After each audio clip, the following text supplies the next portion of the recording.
కొన్ని విషయాలు దేవుని పాదములు పెట్టి ప్రార్థన చేస్తాము. ఆ ప్రార్థనలో ఒకవేళ మనకు ఉత్తరం దొరుకుకోకుంటే మనం ఏం చేస్తాము? మనం వెంటనే నిరాశ అవుతాము, వెంటనే మనం బాధపడతాము.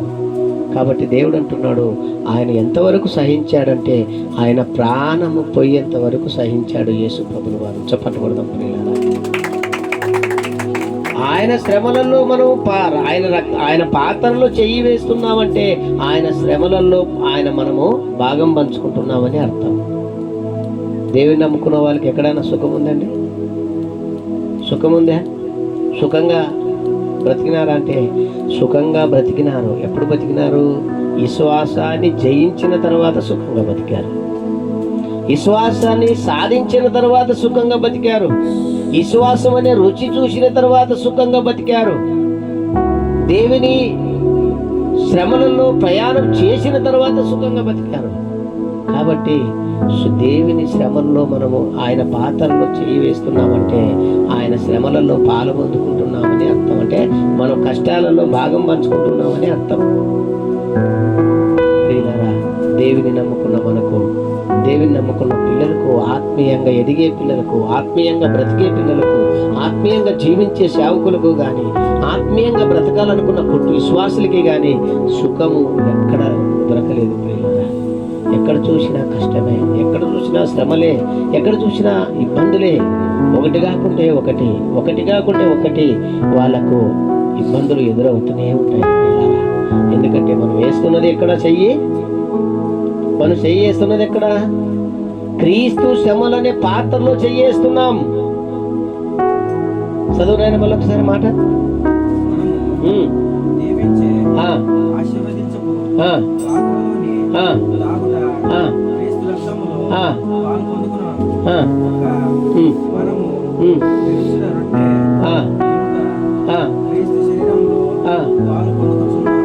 ఆయన శరీరంలో పాలు పొందుకుంటున్నాము.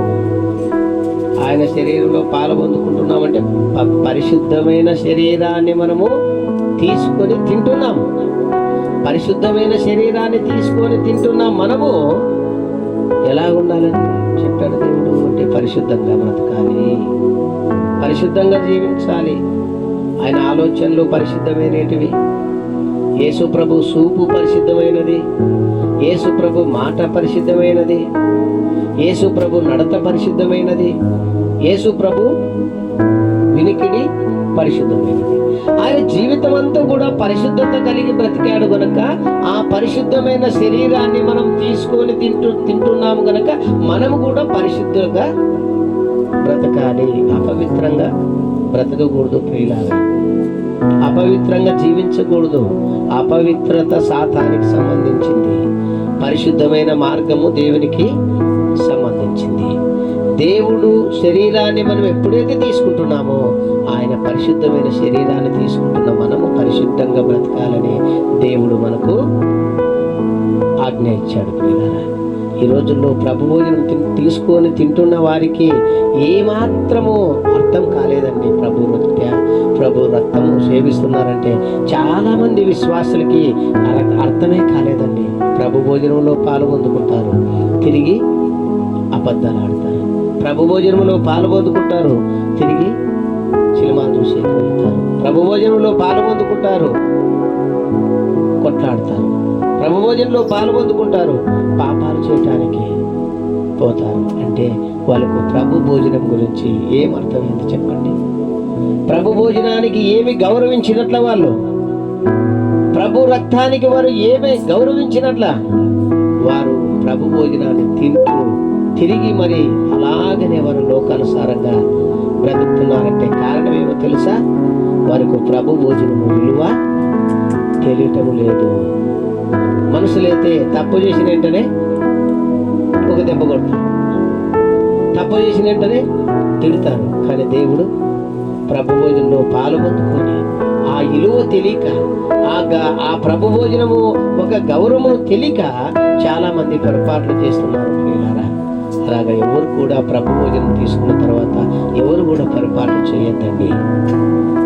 చేసిన పొరపాట్లని వదిలిపెట్టుకుందాము. చేసిన పొరపాట్లని వదిలిపెట్టుకొని చేసిన తప్పుల్ని సరిదిద్దుకొని దేవుని సన్నిధిలో మోకరించి ప్రార్థన చేసి పశ్చాత్తాపం పడుటకు దేవుడు ఆశీర్వదిస్తాడు.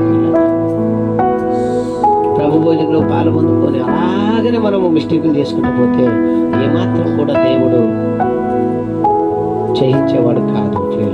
అందుకొరకే పవిత్రమైన శరీరంలో మనం పాల్గొందుకు చేయి వేస్తున్నామన్న తర్వాత మన ఆలోచనలు, మన చూపు, మన మాట, మన క్రియలు అన్నీ కూడా పరిశుద్ధత కలిగి జీవించాలి. పరిశుద్ధత కలిగి వాక్యం విన్న తర్వాత, వాక్యం వినేటప్పుడు మన ఆత్మసాక్షి మనకి చెప్తుంది. నిజమంటే పరిశుద్ధమైన శరీరాన్ని మనం తీసుకుంటాం కదా, తప్పు చేయకూడదు. పరిశుద్ధమైన రక్తాన్ని మనం తీసుకుంటాము, తప్పు చేయకూడదని మన ఆత్మసాక్షి మనకు దేవుని సన్నిధిలో వాక్యం వినేటప్పుడు మనకు ఆత్మసాక్షి మనకు చెప్తాది. అనుకుంటాము బాగా బతకాలని అనుకుంటాము, కానీ బయటికి పోతే బ్రతకాలి. కారణమేమి అంటే మన మనసులో తీర్మానం లేదు దేవుని గురించి అని అర్థం. మన మనసులో దేవుని గురించి తీర్మానం లేదు గనుకనే మనము దేవుని వాక్యం విన్న తర్వాత కూడా బయటికి పోయిన తర్వాత చక్కగా బ్రతకలేకపోతున్నాం ప్రియులారా. అందు గురించి దేవుడు అంటున్నాడు, మనం ఖచ్చితంగా తీర్మానంతోనే బ్రతకాలి. మనం నిర్ధారం తీసుకునాలి.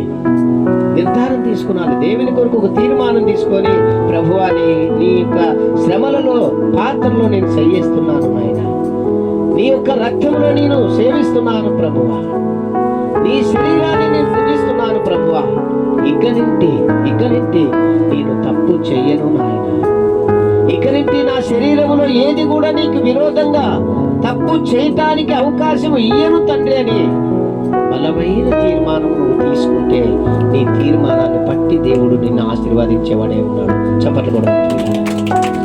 ఎందుకంటే మనం తీర్మానం లేకుండా ఏ పని కూడా ఎవరు చేయలేరు. ఒక ఇల్లు కట్టాలంటే ఒక తీర్మానం చేసుకుంటాడు. ఒక జాగ కొనుక్కున్నారంటే తీర్మానం చేసుకుంటాడు మనసు. నేను ఖచ్చితంగా జాగ కొనాలి, ఆ జాగ 5 లక్షలు పడుతుంది, 5 లక్షలు ఖచ్చితంగా నేను జమ చేసుకున్నానని ఒక బలమైన తీర్మానం చేసుకుంటాడు కొనాలని. ఇల్లు కట్టాలంటే బలమైన తీర్మానం చేసుకుంటాడు. ఒక కొడుకు పెళ్లి చేయాలన్నా బలమైన తీర్మానం చేసుకుంటాడు. ఒక కూతురు పెళ్లి చేయాలన్నా బలమైన తీర్మానం చేసుకుంటాడు. పిల్లల్ని చదివియాలన్నా బలమైన తీర్మానం చేసుకుంటాడు. ఒక గాడి కొనాలన్నా బలమైన తీర్మానం చేసుకుంటాడు. కానీ పరిశుద్ధత విషయంలో ఎందుకు తీర్మానం చేసుకోలేకపోతున్నాం మనం అందరం చెప్పండి. పరిశుద్ధత గురించి బలమైన తీర్మానం మనం ఎందుకు తీసుకోలేకపోతున్నాము ఆలోచించండి ప్రియులారా. మనం ఖచ్చితంగా తీర్మానం తీసుకునాల్సిందే. తీర్మానం తీసుకుంటేనే దేవుని చేత మనము రక్షించబడతాం. పరిశుద్ధమైన మార్గం గురించి మనం తీర్మానం తీసుకుంటేనే దేవుని చేత మనం సమాధానంగా బ్రతకగలుగుతాం. లేకపోతే మనం సమాధానంగా బ్రతకలేం ప్రియులారా భూమి మీద. లేకపోతే మనము సమాధానంగా భూమి మీద మనం జీవించలేము. మనం ఖచ్చితంగా పరిశుద్ధ సంబంధించిన విషయాలని తీర్మానం ఖచ్చితంగా మనం తీసుకునాల్సిందే.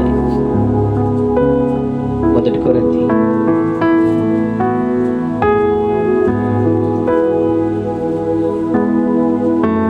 11వ అధ్యాయం 24వ వచనం.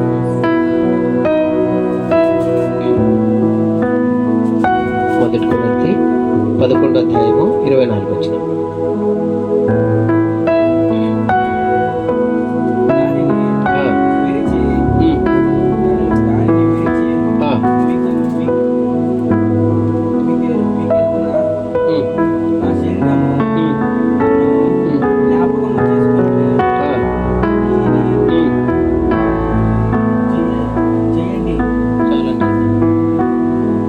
దానిని విరిచి, ఆయన పరిశుద్ధమైన రొట్టెని విరిచి నాకు నా జ్ఞాపకం గురించి తీసుకునండి అన్నాడు. విరుగుటంటే మనం చెడు విషయాలలో విరిగిపోవాలి, చెడు విషయాలలో నలిగిపోవాలి. ఆయన చెడు విషయంలో యేసు ప్రభుల వారు ఇరవబడ్డాడు.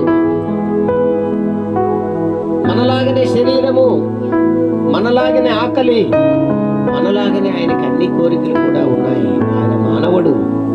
భూమి మీదకి వచ్చిన తర్వాత యేసు ప్రభు మానవుని శరీరాన్ని ధరించుకొని బ్రతికాడు 33 సంవత్సరాలు. 33.5 సంవత్సరాలు మానవ శరీరాన్ని ధరించుకొని మానవులాగానే బతికాడు. కానీ చెడును జయించాలంటే శరీరాన్ని ఇరుచుకున్నాడు. ప్రియులారా, శరీరాన్ని జంచుకున్నాడు, శరీరాన్ని నలగొట్టుకున్నాడు. ఆయన శరీరాన్ని నలగొట్టుకున్నాడు గనుకనే ఆ శరీరము పరిశుద్ధ